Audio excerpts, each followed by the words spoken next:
Are we out of a drought?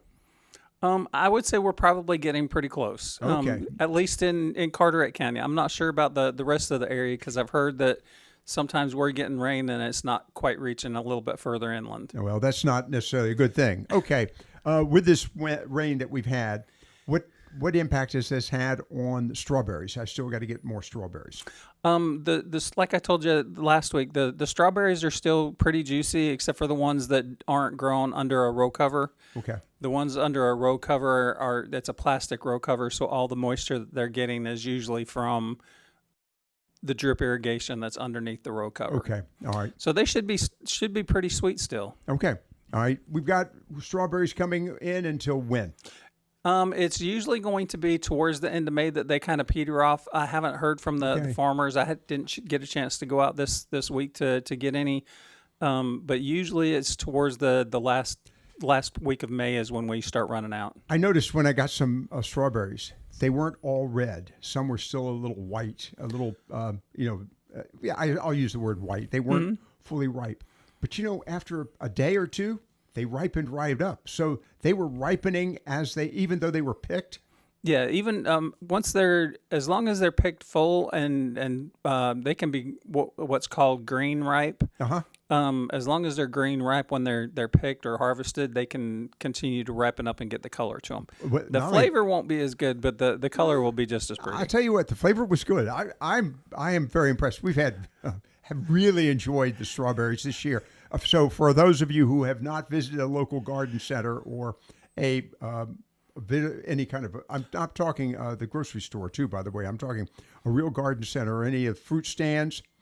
You need to do so. And you need to do so quickly because as Shawn has just pointed out, we are going to be losing all of our strawberries. And that's one of the things I will say. I grant you we like hothouse foods. However, there's something very special about naturally grown American, as I say, American strawberries that were out in the wild. I say out in the wild, that were out on the farms. There's something special about them. Yeah, they seem to taste a little bit better when you can just drive right to the farm and pick them up from the farm. They really do. I'm honest. I agree. So, okay, we digress here. Again, Shawn Banks, Carter Cooperative Extension Agency. Other item related to the wet. We've also had some fairly cool temperatures. What impact has that had? Well, wet and cool, that's one of the things that I did want to talk about. As long as it's I knew it. long as it's wet and cool, it's a good situation for some of the leaf spots that we get. Some of the pathogens. Yeah, some of those fungal leaf spots that we get. I've had a couple of samples come into the office this week. One was Entomosporium leaf spot on Indian hawthorn. Those are the black spots with the red and gold rings around them that are on the Indian hawthorn. They're spread by splashing water, and they tend to happen when it's cool and rainy is usually the best time for them to happen. I'm a little surprised by the cool. I would have thought warmth would have been more important. Well, we're in that nice temperature, that 65 to 75 temperature where a lot of these fungal pathogens are active. Once we get up to 85, there are a few that are still active, but most of those just kind of peter off because the temperatures are too warm. But another one that's came into the office this week is anthracnose leaf spot on cucumbers. I had somebody brought me a couple of cucumber leaves that had little white spots on the leaf, and after a while the white part in the center falls out. That's anthracnose leaf spot that's gotten on the cucumbers, and that's usually also spread by splashing water. Ideal temperatures for that is usually between 65 and 75 degrees with a lot of moisture in the air. Okay. Several questions, and particularly with the Indian hawthorn. That's a pretty hardy tree. That's a pretty hardy shrub. Yes. Waxy leaf and what have you. How damaging will that leaf spot be? Well, if we get rain after rain after rain, that leaf spot can spread fast enough to where it defoliates the entire plant. Now, the great thing about Indian hawthorn is that there are some cultivars that are very susceptible to that particular leaf spot, and they will defoliate really quickly. And then there are other cultivars that are pretty resistant to that, where they will get one or two spots on a leaf, but they won't get so many that they're going to drop the leaf. Okay, if they defoliate, is that the end of the tree? Not necessarily. A lot of times when they defoliate, they'll break some new buds and send out some new leaves. Really? But if that happens 2 or 3 times in a season, a lot of times it'll run all the energy out of the plant, and the plant won't be able to put any more leaves out. Okay, in both the case of the cucumber and the hawthorn, is there anything to do, for example, to spray it? Is there anything to prevent it, and or once it's on there to remediate it? With the Indian hawthorn, there are not a whole lot of fungicides that are effective against the Intimasporium leaf spot. That's a pretty tough one to try to control. It's a tough. It's going on a tough shrub too. Right. Now, Indian hawthorn is they're hardy. Yeah, they're also natural too, are they not? Yeah, well, they're not native here, but they are a pretty tough plant. There are some that are starting to naturalize in some of the woodland areas, but they're not taking over like the Japanese Japanese privet are. So it shouldn't be as bad. Now, as far as the anthracnose, I don't know. It's one that's pretty tough, but there are several different fungicides that can be sprayed. One of the ones that's easy to find in most garden centers is chlorothalonil.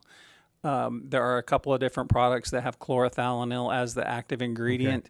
And so it's really just a matter of looking at the active ingredient, or if you find another fungicide, read the label directions and see if it controls anthracnose leaf spot. Okay, 2 questions related to cucumbers. Will it impact the cucumber itself? And number 2, how quickly can you enjoy the cucumber? With if you get the product that has chlorothalonil on there, it will control the product, and it has a 0-day pre-harvest interval. So you don't have to wait. You can spray it that morning and harvest that afternoon. Okay. That's not an issue. You just need to wash the cucumbers after you get finished. As far as will the anthracnose have an effect on the cucumbers, yes, it will. If it's bad enough and spreads far enough and the plant loses enough of the leaves, then yeah, it's going to affect the production of the plant. Hopefully you see it when it starts coming on, and you can go ahead and start spraying a fungicide for that and get it under control. Okay. So you're going to go out and be proactive and go out and look at the plants. Where should you look? You can't look at all of the leaves on the plant. So would it be maybe look at the lowest leaf on the plant, or is that a good way to start? Well, if it's on a trellis, if you're growing your cucumbers on a trellis, so it's going up, then yeah, I would look at the lower leaves. Okay. However, if it's one that you're just letting grow along the ground, just generally look over the plant. Okay. If you got a leaf that has a lot of white spots on the leaf, then that's something that you need to worry about. Don't confuse that with powdery mildew, which is a whole different product. Powdery mildew, the whole leaf has a kind of a powdery white look to it. It's not lots of individual white spots, which is what the anthracnose is. Okay, we're talking with Shawn Banks of Carter Cooperative Extension Agency, and I just want to remind you, there's an extension agent in every county of North Carolina. Take advantage of them. All right, we've talked about rain and the cool temperatures. Now we're looking at warmer temperatures. I'm not sure about more rain. So what next? Well, the other thing that I want to remind people about, this is the time of the year when I start getting a lot of calls about gardenias and magnolias and other evergreen plants that their leaves are starting to turn yellow and fall off. This is a normal thing for most plants as they put new leaves on. Some of the oldest leaves that are further into the plant that are not getting enough sunlight to be effective at producing the sugars and starches that the plant needs in order to grow. The plant's going to shut those down and drop them off. They've served their purpose. Right. They're not getting enough sunlight anymore. So why waste the resources? So they're going to turn those leaves yellow by taking a lot of the nitrogen and other material out of there, so that will turn them yellow, and then they're going to abscise them or drop them off. You have my sympathy on magnolia leaves because they are heavy. The other interesting thing, speaking of magnolias, I've been noticing recently driving along the highway, there are a lot of magnolias that are flowering this year. Is that unusual? I'm just noticing this for some reason. I think it's just that you're noticing it. They usually flower a lot at this time of year. The one thing that may happen because of the cooler temperatures is the blooms may last a longer period of time. Sometimes when we go from like 30 degrees to 90 degrees in a 2-week period of time, the flowers will only be there for a week or two. Last year we had a long cool spring and we had flowers on the magnolias for almost a month and a half. Wow. So depending on if we can keep the temperatures fairly cool, not cold, but fairly cool compared to what we get during the summer, we may have a long bloom season and be able to enjoy the sweet fragrance of those magnolia flowers a little bit longer. Yeah, the magnolias and also the ligustrum. Hopefully not the ligustrum, but the magnolias anyway. Wait, not the ligustrum. What do you mean? To me, I grew up with ivory soap, and the flowers of the ligustrum smell just like ivory soap, and that's not something that I'm fond of. So we discovered that Shawn is not a fan of ligustrum, so flowering ligustrum, and I don't understand that. But anyhow, and it's funny, I sometimes confuse ligustrum with honeysuckle. Honeysuckle has a different fragrance to the flower, and they're not nearly as strong of a fragrance. Yeah, they are not. But the honeysuckle is also a vine, where the ligustrum is a shrub. Yeah. So it makes a little bit of a difference. That's definitely. All right. So what else is happening?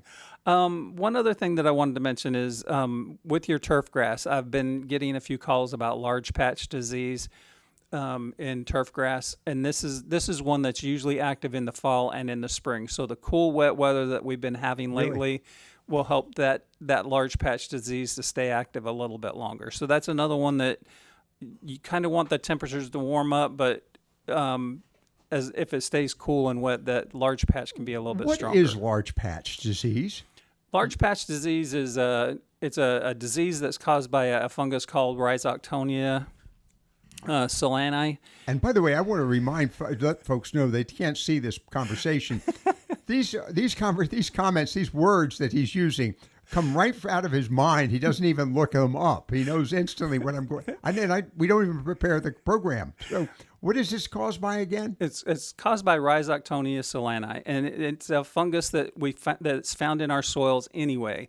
So when the grass is more susceptible, if the pH is off, if the nutrient levels aren't right, or if we do something like fertilize the plants a little bit too early in the spring or too late in the fall, then that makes the plant more susceptible to the fungal infection. But one of the things with the Rhizoctonia is it spreads out in a circle. So it will usually start with 1 or 2 leaves on a grass plant, and then it will spread out in a circle, and that's why it's called large patch, because they're usually round patches. When you see it, what can you do to stop it? There are fungicides that can be sprayed, and that will slow it down and stop it. The better thing to do is to get your grass healthy and then not fertilize early in the spring or late in the fall. Allow the grass to go dormant on its own in the fall and allow it to come out of dormancy, and don't fertilize until usually late April or May before you put your fertilizer down. And now's the time to do some fertilization. So now would be a time to, if you haven't already put your first fertilization application out, now would be the time to go ahead and do that. Okay. All right. So let's continue on with the issue of turf grass. Anything else we need to think about? We've had good moisture, but should we continue to irrigate our yards? Irrigation would probably be good. As the grass, if you want the best growth out of your grass, the grass needs to receive 1 inch, or in our area about 1.5 inches of water each week. Total. So if we get a 1/2 inch of rain, you probably need to put down about a 1/2 inch of irrigation water. The idea is to train those roots to go deep. Right. Okay. You want those roots to go a little bit deeper down in the ground so that if we do have a drought, they can withstand the drought a little bit better. Well, those deeper roots, do they also withstand other challenges from, say, pathogens or Well, if you've got a deeper root system, that usually is going to help the grass to be a little bit healthier, because they can get to more nutrients that they're going to be able to need. Okay. And so, yeah, a lot of times a deeper root system on a grass will help it to be a little bit sturdier so you don't get the disease And problems. speaking of nutrients, this is an opportunity also to get your soil tested. Yeah, testing that soil before applying fertilizer is usually a good thing. Sometimes we just apply fertilizer, And then what usually ends up happening is we build up the phosphorus and potassium levels in the soil to a really high range where adding more just isn't really helping. And when that happens, we're really just wasting money. Okay. Plus, we're polluting the environment just a little bit by applying so much of the nutrients that the grass doesn't need. Okay. All right. What else is happening? Because I have a thought here, concern, but Well, one other disease that I wanted to mention is powdery mildew. And I did mention it on the cucumbers, yeah. but there are a lot of other plants like phlox will start getting powdery mildew as the humidity goes up and the temperatures go up, as will coreopsis, the pretty yellow flowers. Well, they're not little; they're good size, usually about 1.5 to 2 inches across. But the coreopsis will start getting powdery mildew as the temperatures go up and the humidity stays pretty high. So look for that powdery mildew. There are a lot of less toxic fungicides that will help to control the powdery mildew, so you don't have to go out and get the most expensive or strongest. Okay. And a lot of the home remedies will work on the powdery mildew as well. Okay. All right. Anything else? Those are the things that I think are really important to look out for right now. As the temperatures warm up, there'll be some other things that'll be coming out. Speaking of temperatures warming up, and we touched on it briefly last week, ticks. Right. We're coming into tick season, are we not? We are coming into tick season, so there are some things that you probably would like to do if you're going out into a grassy area where a lot of dogs or wildlife, where ticks are going to be. You probably want to go ahead and put some insect repellent on. They're looking for warm-blooded animals, right? They are. They can sense they can sense it. I don't know if it's smell or if they just have the UV eyesight. Anyhow, they can feel the warmth as you're walking by, and so they will latch on and try to find a place to feed. Okay. And have you had any calls on ticks? I have not at this point, but this is when in the next 2 or 3 weeks is usually when the tick calls really start coming in. Any tricks that removing ticks? If you're wanting to remove the tick, if you've already got a tick bite, it's already latched on. One of the good things that you can do is go ahead and there's a little tool that's used by people that thread needles. Mm-hmm. It's got a little wire thing to it. It's got a round part about the size of a dime, and then it's got a wire that comes out and has like a V shape to it. Mm-hmm. If you can hook that V around underneath the tick and then get it up around the head and then pull it out that way you're not squeezing the tick and forcing the saliva down into your skin. Whoa. Lucky. That's something. If you squeeze the tick as you're pulling it out, you're likely to get if it is carrying a virus, you're more likely to get that virus How infection. about using tape to stick down and pull that out? Jeff? Tape will probably. The one time that I used tape, it left the head in there, so I still had to get something to get the head out. The tape isn't going to be strong enough. Once the proboscis is down into your skin, it's got little hooks on there that's going to keep it in the skin. Okay. So tape's not the best thing to use. It. The other thing, my parents used to take a needle and heat it up under a match and then stick that onto the tick to get the tick to back out. Mm-hmm. Sometimes that works, sometimes it doesn't. If it's really latched on, that's not going to work. It's not going to come right out when it gets hot. It's going to stay there. If it hasn't latched on yet, light a match and turn it on. No, that'll hurt you. No, that's not probably the best thing to do. Okay. I'm joking, folks. We don't need to do that. But the best thing to do is to keep them off in the first place. Right, that's true. One of the tips that I read on a website from one of the university websites, it says that if you're going out into the woods in an area where you know that there might be ticks, to wear a pair of long socks and then tuck your pants into the socks. Right. Ticks don't like to crawl around and down under. They just like to go up. So once they get in one direction, they start going up and up and up. If you have your pants tucked into your sock and have your shirt tucked into your pants, I would like to tell my son to make sure he tucks his shirt in. He always had a problem with that. But that makes the tick go all the way up, and then you see it crawling around on your shirt instead of it getting just up. Just as soon not see it crawling around anyhow, but that's beside the point. But yeah, if you can see it crawling around on the shirt instead of feeling it crawling around on your skin, you're one ahead of the game. All right, staying in with the unwanteds, any snake stories that you've heard? I did see a picture today that was posted on Facebook of a rattlesnake Really? in Sampson County. Oh, well, that, It wasn't here in Good. Well- Carteret County, but it said that the snake was just laying out on a rock waiting for the sun to warm it up. It was early in the morning. So yeah, the snakes are starting to come out. So just be aware of that if you are walking into a wild area where the snakes might be. what do you mean wild area? Right, crawling across my porch. Well, that could be true. But anyhow, I have yet to see a whole lot of snakes, other than the little garter snakes, which is not something that you need to be worried about. But absolutely not. if you're worried about snakes and the only good snake is a dead snake, like my wife usually says, then just keep an eye out because they are getting out and about. The warmer weather brings them out. They do like rodents, They do like to eat rodents. and that's a good thing. Yeah, I would say yes. I would rather see the snakes and have the snakes eating the rodents than see the rodents. Okay, I'm not that I'm a big snake lover. I just they're not that dangerous, and just avoid them. All right. Any other thing as we wrap it up? Yeah. If you're interested in lawn care and want more information on lawn care, I do have programs coming up at the library at the Western Library this Monday, and then again on Thursday at the Newport Library. Mm-hmm. So if you're interested in one of those, check out our website and see when those are, what time that is, so that you can make sure to sign up for those. Cooperative Extension Agency. Check it out. Go online, and remember, there's a Cooperative Extension agent in every county of North Carolina. Take advantage of their expertise. Shawn, thanks for being with us. Well, thank you.